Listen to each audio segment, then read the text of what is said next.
अनुराधा शर्मा जी, जयपुर से। श्री हरिवंश बाबा। हाँ जी, आपके चरणों में कोटि कोटि प्रणाम।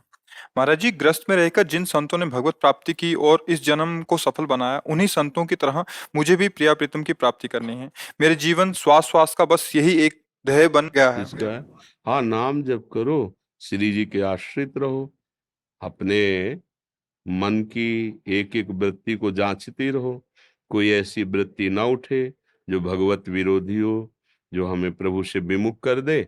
और नाम जप करते हुए प्रभु की लीलाओं का गायन, लीलाओं का श्रवण, लीलाओं का चिंतन और श्री जी की सेवा विराजमान करो, उनकी सेवकाई करो। उससे हमारा मन बहुत जल्दी उनमें आसक्त हो जाता है।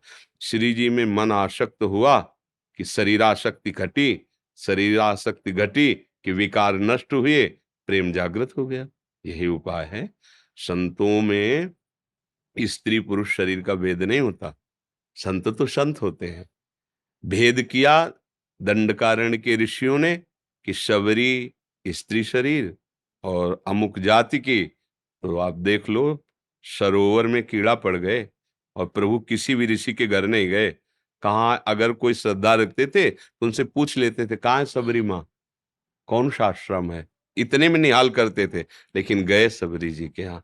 प्रेम और संतत्व भक्ति ये किसी के बंटवारे में नहीं कि पुरुष शरीर या स्त्री शरीर। श्री रामचरितमानस, पुरुष नपुंसक नारीवा जीव चराचर कोय, सर्व भाव भज कपट तज। भगवान कह रहे मोह परम प्रिय सोय। मानो एक भगति कर नाता, भगवान एक भक्ति का नाता मानते हैं।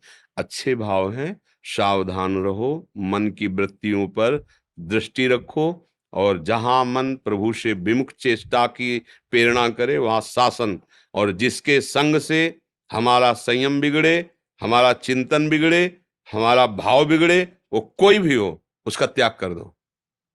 जाके संग कुमति मति उपजय, करत भजन में भंग, तजोरे मन हरि विमुखन। वो कोई भी हो, उस पे हमारा ये नहीं कि कौन, कोई भी हो, जिसके संग से हमारा भाव बिगड़े, हमारा संयम बिगड़े, हमारा चिंतन बिगड़े, प्रभु से विमुखता है, वो कोई व्यक्ति हो, वस्तु हो, स्थान हो, इससे हमें कोई मतलब नहीं। वो भगवान की माया है, उसका त्याग करके जिनके संग से भगवान का स्मरण बढ़े, पवित्र आचरणों में वृद्धि हो, भाव सुंदर बने, वो कोई भी हो, उसका संग करना चाहिए। आशीष कुमार शर्मा जी, मथुरा से। राधे राधे जी।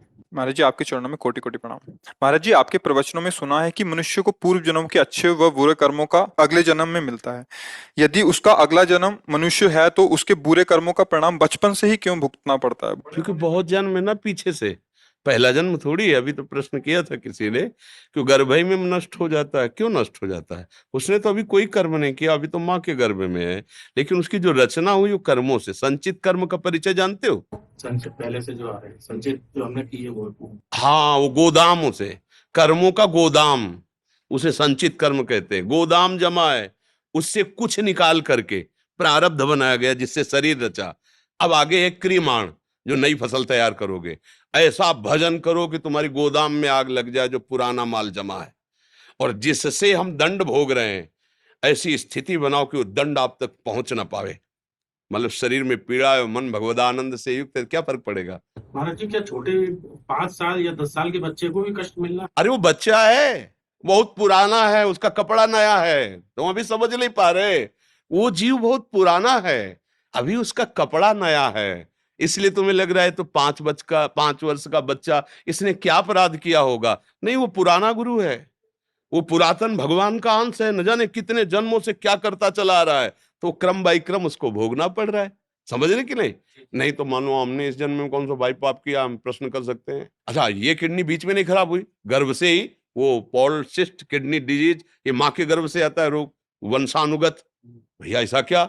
नहीं, हमारे कर्म का फल, ये हमारी लाडली की कृपा है कि ऐसे होते हुए भी मुझे ऐसे जिला रही है। ये हुआ नई खेती, पुरानी खेती आ गई और नई खेती ये हुई, नया कर्म जो भगवत आश्रय भजन हुआ, मस्त बेपरवाह की। अगर हमारी बात मान लो तो अभी बेपरवाह तुम हो जाओगे। हमारी बेपरवाही कितनी है उसका असर तुम्हारी छाती बताएगी। अगर हमारी बात मान लो तो गेट से निकलोगे मस्त निकलोगे। जब तुम, हमारी वाणी तुम्हें मस्त कर सकती तो हम कितने मस्त होंगे अनुमान लगा लो। अगर पवित्र हृदय नहीं तो हमारी बात नहीं समझ पाओगे।